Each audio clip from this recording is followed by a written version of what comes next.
Buha ba ko pang liklik ko eh. Kami ka bo. 1 kilo? Kanina. Tunga. Oh. Tunga. Agi mo ha.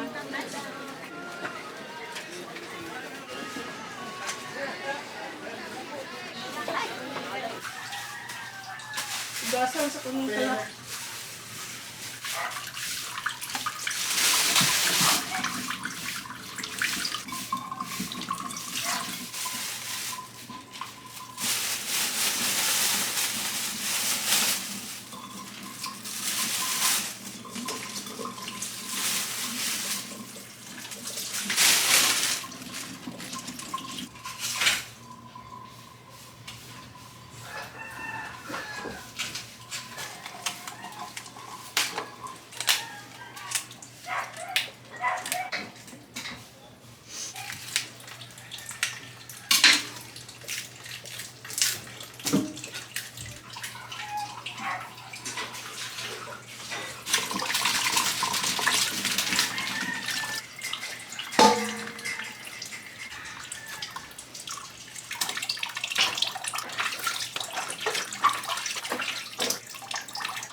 Magandang araw po sa inyong lahat. So, ngayon po ay pupunta ulit tayo sa charity. Kaya naman magluto po kami ng gulay. So, ang aming gulay po na lulutuin ay parang chop suey lang din.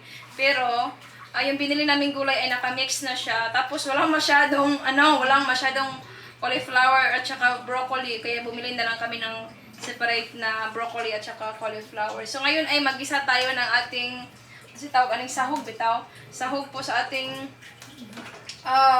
chop suey. Ito po ay backbone ng manok para mas malasa. And then maglagay din po ako ng tofu para mas healthy. So ngayon ay unahin nating lutuin ang pangsahog natin. Tapos hahanguin natin and then i-mix natin ulit na maya pag maluto na ang gulay. So yun na po yung para mas yung trabaho natin para mas mapadali at mas masarap.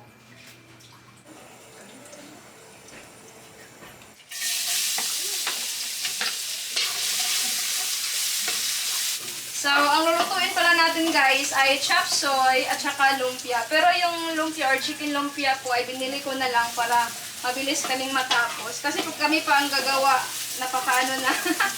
Hago na kayo. So, pagkatapos natin igisa ang bawang at saka sibuyas, ilalagay na natin ang ating chicken. Mag-impla tayo ng black pepper powder. Maglagay din tayo ng seasonings. Kunting suka. And soy sauce.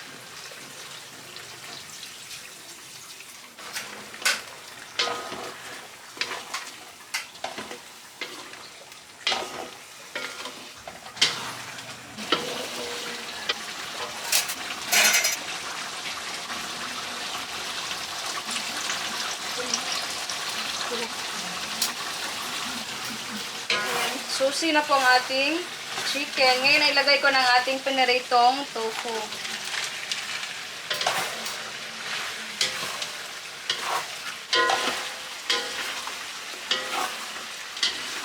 So, ayan po. Luto na po ang ating manok, kaya hanguin na natin.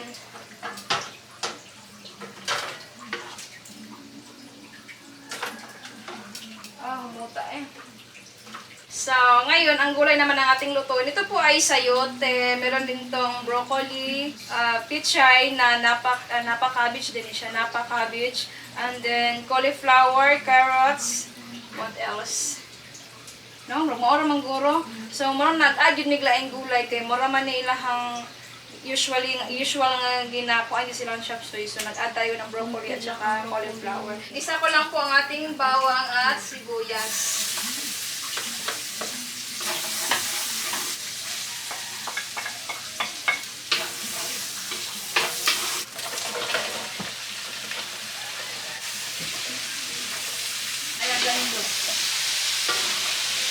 I-mix ko na ang ating kalahating cauliflower.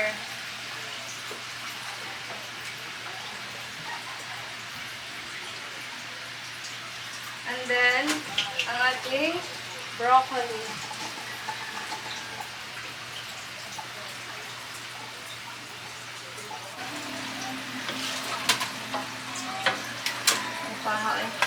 Timplahan natin ng asin. Black pepper.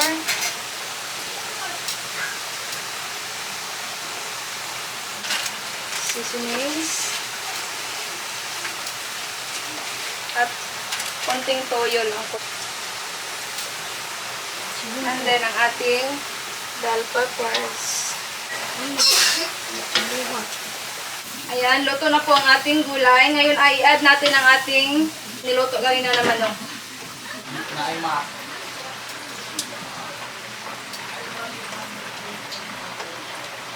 And lastly, maglagay tayo ng oyster sauce. Ayan, panghuli po namin yung nilalagay.